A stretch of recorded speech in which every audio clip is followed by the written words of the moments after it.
Not everything you do matters equally. That's the point of the 80-20 principle as it applies to business.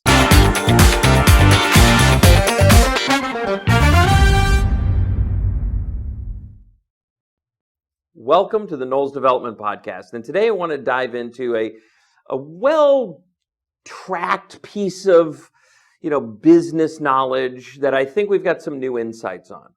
And this is the 80-20 principle, or the Pareto principle. And Pareto basically laid it out as this. He was studying land ownership in Italy, and what his discovery was that 20% of the population owned 80% of the land. And then he began to see that as a pattern in other areas of life and other areas of business. And for many business owners, this turns into a couple of different things. One, that 20% of your time, in other words, 20% of the things that you do give you 80% of the results in your business. Or another way to look at it is 20% of your customer base might give you 80% of your business. Or 20% of your employees produce 80% of the results. Or 20% of your closet you wear 80% of the time. I'll let that one sink in for a second and then get you to ask, why the hell is your closet so big? Get rid of, 80% of your stuff. So anyway, 80-20 principle. Here's the insight that I want us to dive into today. The things that matter most in your business, those top 20% things. For most business owners, it has to do with acquiring new clients, key tasks around getting those clients kind of onboarded and in business with you, hiring people, making sure that the money in your business is being allocated appropriately, getting better at the key skills that drive your business. For most of you, it's kind of a short list like that. You're not going to get an email about any of those things. And let me unpack that some. If your key task as a small business owner is to find tomorrow's client, that you got to wake up this morning and you got to find a client that you don't yet have before you even service the clients you do have, because that's how you're going to stay in business, by putting stuff in kind of the top end of the funnel. When you wake up in the morning, those aren't the emails that you're going to read. Those aren't the texts that you're going to get. Those aren't the voicemails that you have. Those aren't the got-a-minute interruptions that are going to happen in your office. In other words, no one is knocking on your door, physically or virtually, to interrupt you about doing the most important thing for your business. And yet I'd be willing to bet that, playing the 80-20 principle, 80% of you probably wake up and the first thing you do is turn on your phone and check messages, check emails, check Facebook, check texts, all of the things that have nothing to do with the stuff that actually drives your business. Why is that? You're a business owner. Not everything you do matters equally. That's the point of the 80-20 principle as it applies to business. Not every customer matters equally. Some of them matter more because they refer other customers, whereas others are just a one-off. Now, I'm not saying we don't service them the same way when they're sitting there as a customer. What I am saying is the follow-up, the things that we do to stay in touch with them, how we nurture additional business. I'm going to put disproportional effort into the guy who's a raving fan sending me, 6 pieces of business a year versus the person who just one and done. Not everything matters equally. And how you spend your time is one of those things. So when you start your day, what you start with matters.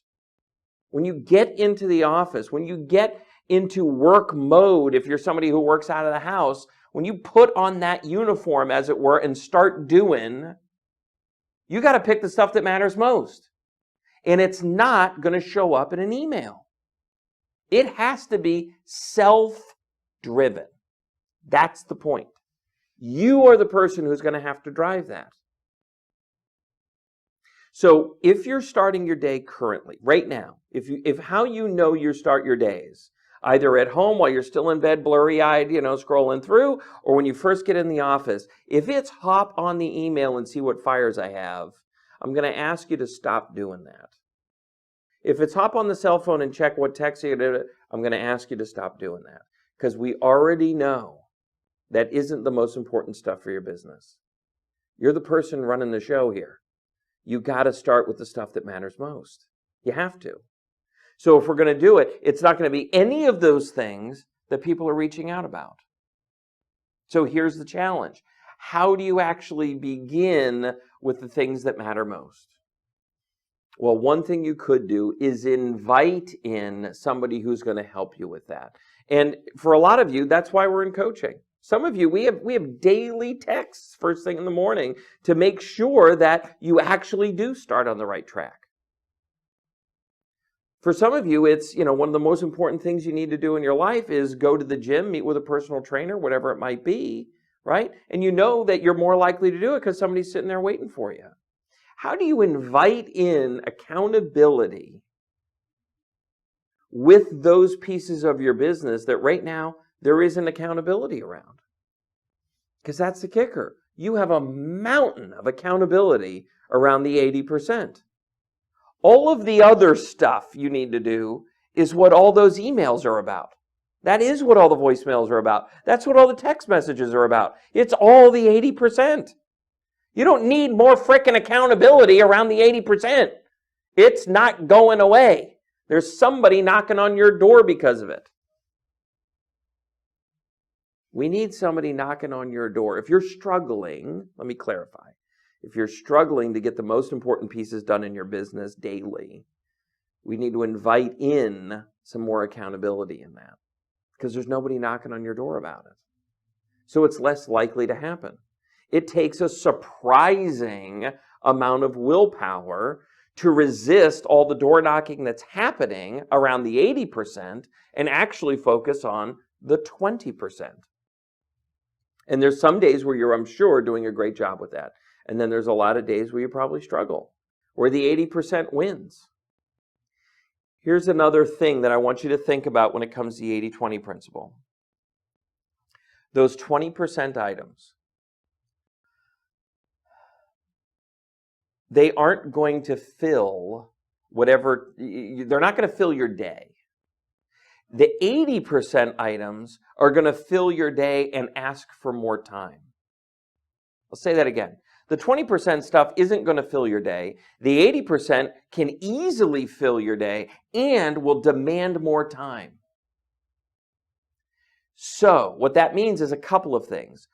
Our top 20%, we must allocate the time that it deserves. We have to predetermine how much time we're going to give it because nobody's knocking on the door about it. The 80%, we have to do the same. How much time does it deserve? And then we've got to give it a frickin' end date. We've got to give it an end time to the day. Many, many, many business owners that I work with, especially small business owners, are working 10, 12, 14, 16 hours a day. The only reason they stop working because they physically have to eat and sleep. That's the only reason they ever stop. The rest of the time is filled from the moment they wake up to the moment they go to sleep, working. And I can guarantee you, without even looking at their calendar, they're chasing the 80%. If you're working 14 hours a day right now, here's a promise I can give you. You will get just as much done when you give it 12 hours. I know it's hard to believe, but when you bracket it and limit it to not how much physical time can you give it, but how much time does it deserve, when you do that, you will find it takes less time. There's still going to be stuff that doesn't get done. Okay? Grant you that. There's going to be stuff that doesn't get done. But there's stuff that's not getting done now. It's no different. You're going to help prioritize better when you know, hey, I got to be done at 5.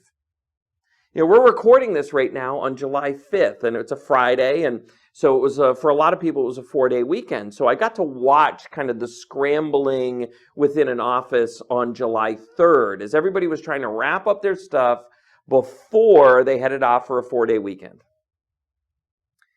People were surprisingly efficient. Don't you find that to be true? How efficient you become when you have a hard deadline approaching? What I'm asking you to do is just impose that deadline. Impose that deadline on the 80%. Don't give it any more time than it deserves. You will get the stuff that needs to get done. There will always be some aspect of it that doesn't get done. Oh well, we'll visit that tomorrow. And invite in accountability. Find somebody to knock on your door around the top 20%. And for a few of you, you might not even know what the heck your top 20% is.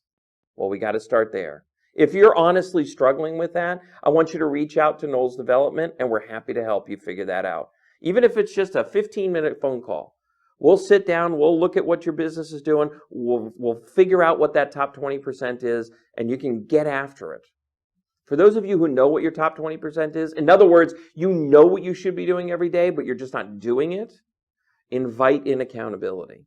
Invite in somebody who is knocking on the door, texting you, calling you, whatever it might be, to say, hey, let's get this thing done. I want to wish you a very happy 4th of July weekend if you're watching this in real time. If not, go get them.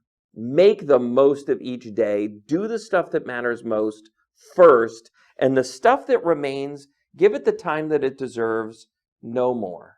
Give yourself an end bracket, and then go enjoy the rest of your life.